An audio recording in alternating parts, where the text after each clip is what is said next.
Ossification शुरू करते हैं। ऑसिफिकेशन जो है means formation of bones.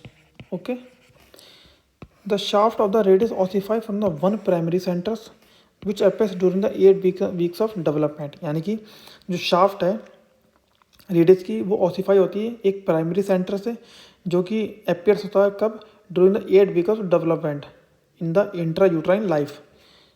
Lower and ossify from its secondary centers which appears during the first years and fuse with the shaft at the 20 years।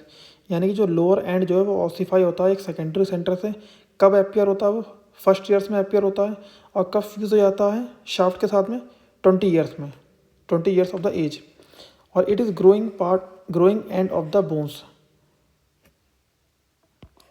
Upper and यानी कि head ossify from a secondary centres which appears during the 4th year and fuse with the shaft at the 18 years.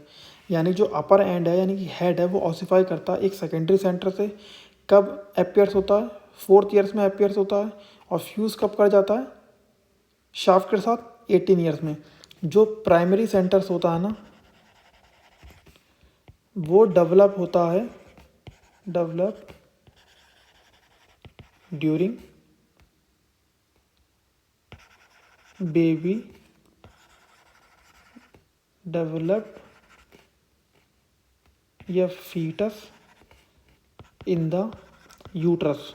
Okay, जो primary centres है वो कब develop होता है, जब बच्चा यानी कि जो बेबी है माँ के पेट में होता है, यूट्रस में होता है, जब प्राइमरी सेंटर्स डेवलप होता है। सेकेंडरी सेंटर्स कब डेवलप होता है, जब बेबी यानी कि जो बच्चा है वो जब उसकी डिलीवरी हो जाती है, यानी कि after the birth secondary centres develop होते हैं। Clinical anatomy very important. Okay, जो रेडियस होती है commonly gets fracture about 2 centimetre above its lower end, यानी कि कोल्स फ्रैक्चर। जो मतलब रेडियस है वो जो रिस्ट जॉइंट होता है हमारा, रिस्ट जॉइंट से अराउंड 2 सेंटीमीटर अबव, 2 सेंटीमीटर ऊपर वहाँ से फ्रैक्चर होता है कॉमनली किसका, रेडियस का। यू कैन सी हेयर, उसे कोल्स फ्रैक्चर बोलते हैं। और this fracture is cause by falling then out of stretch hand, यानी कि आपका हाथ बाहर की तरफ और आप गिर जाओ तो क्या होगा। जो कॉमनली फ्रैक्चर कहाँ से हो रही है, 2 centimetre from the distal end से। जो डिस्टल फ्रैगमेंट है यानी कि जो नीचे का फ्रैगमेंट है, ये जो फ्रैगमेंट है you can see in the diagram, distal fragment is displaced upwards and backwards and radial styloid process comes in the lies in the proximal to the ulnar styloid process. It normally lies distal to the ulnar styloid process. इसका कहने का मतलब क्या है, यहाँ पर एक Coles fracture explain कर रहा है, ये मैं आपको एक्सरे में समझाता हूँ। You can see this is the normal x-ray, this is the normal x-ray. तो ये जो स्टाइलोइड प्रोसेस है ना नॉर्मली अल्ना से आगे होता है। You can see this is an styloid process, ये आगे होता है अल्ना से। Okay, you can see this an, ये आगे है आपका अल्ना से। ओके, जब कभी कोल्स फ्रैक्चर होता है, कोल्स फ्रैक्चर में क्या होता है, ये जो डिस्टल फ्रैगमेंट है रेडियस का, जो डिस्टल फ्रैगमेंट है ये टूटता है, टूटकर कहाँ जाता है, you can read here, upward और बैकवर्ड, अपवर्ड जाएगा और बैकवर्ड जाएगा। तब क्या होगा, यहाँ पर जो लाइन लिखी है, जो रेडियल स्टाइलोइड प्रोसेस है comes lies in the proximal to the ulnar styloid process. यानी कि जो रेडियस का स्टाइलोइड प्रोसेस है वो किसके लेवल पे आ जाएगा, अल्ना के स्टाइलोइड प्रोसेस पे आ जाएगा।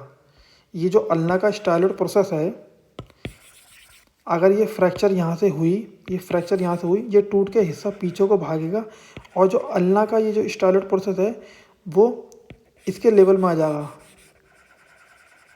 रेडियल स्टाइलोइड प्रोसेस के। यहाँ आप ये डायग्राम में देख सकते हो, ये देखो डिस्टल फ्रैगमेंट जो है ये ब्रेक हो चुका है, ये डिस्टल फ्रैगमेंट जो है ब्रेक हो चुका है। ये जो डिस्टल फ्रैगमेंट टूट के पीछे आ गया है, यानी अपवर्ड हो गया और बैकवर्ड हो गया है। अपवर्ड बैकवर्ड का मतलब क्या होता है, ऊपर की तरफ आ गया है, जो हाथ का जो ऊपर का हिस्सा है ऊपर की तरफ आ गया और पीछे को खिसक गया है। पीछे को खिसकने के साथ क्या होता है, जो ये स्टाइलोइड प्रोसेस होता है रेडियस का, वो लाइज करता है in the proximity with the ulnar styloid process, same level पे आ जाते हैं। और नॉर्मली कहाँ होता है, जो स्टाइलोइड प्रोसेस जो रेडियस का है, वो थोड़ा आगे होता है किससे, स्टाइलोइड प्रोसेस अल्नर प्रोसेस से, अल्ना के स्टाइलोइड प्रोसेस से आगे होता है रेडियस का स्टाइलोइड प्रोसेस। ओके, जो डिस्टल फ्रेगमेंट है गेट्स डिस्प्लेस एंटीरियरली, अगर डिस्टल फ्रेगमेंट्स एंटीरियरली डिस्प्लेस हो गया यानी कि आगे की तरफ चला गया तो इसे बोलेंगे स्मिथ फ्रैक्चर्स। ओके, यानी कि दो कंडीशन है, दो कंडीशन क्या हैं, पहली कंडीशन ये थी कि अगर डिस्टल फ्रेगमेंट टूटा, टूटने के बाद अपवर्ड आया और बैकवर्ड आया, अपवर्ड और बैकवर्ड्स, और ये जो स्टाइलोइड प्रोसेस है वो अल्ना का जो स्टाइलोइड प्रोसेस है उसके लेवल में आ गया, उसे बोलेंगे कोल्स फ्रैक्चर। ओके, और अगर ये जो स्टाइलोइड ये जो डिस्टल फ्रेगमेंट है ये बैकवर्ड और अपवर्ड ना आकर एंटीरियरली खिसक जाए, आगे की तरफ चला जाए, इसे आगे की तरफ अगर चला गया तो इस फ्रैक्चर को बोलेंगे हम Smith fractures. You can see this is N Smith fracture. Okay, A sudden power jerk on the hand of the child may dislodge the head of the radius from the grip of the annular ligament. This is known as subluxation of the head of the radius and a pulled elbow. The head can normally felt in the hollow behind the lateral epicondyle of the humerus. क्या होता है, जो बच्चा होता है उसका अगर हाथ पावरफुल जर्क लग गया, यानी कि पकड़ के हाथ एकदम ऊपर खींच दिया, देखा होगा आपने बच्चों के साथ क्या करते हैं, हाथ पकड़ के घुमा देते हैं। तो अगर हाथ पकड़ के उनको घुमा देंगे तो ये जो रेडियस है ना डिसलॉज हो जाएगी, यानी कि जॉइंट कैप्सूल से बाहर आ जाएगी। ओके, यहाँ पर ये लिखा है sudden powerful jerk on the hand of the child may dislodge the head of the radius from the grip of the annular ligament, यानी कि जो ग्रिप थी एनुलर लिगामेंट की, जो जॉइंट था पूरा, उससे जो है बाहर आ जाएगी रेडियस। ओके, और इसी को बोलेंगे subluxation of head of the radius और पुल्ड एल्बो। ओके, ये चैप्टर यहीं ख़त्म होता है।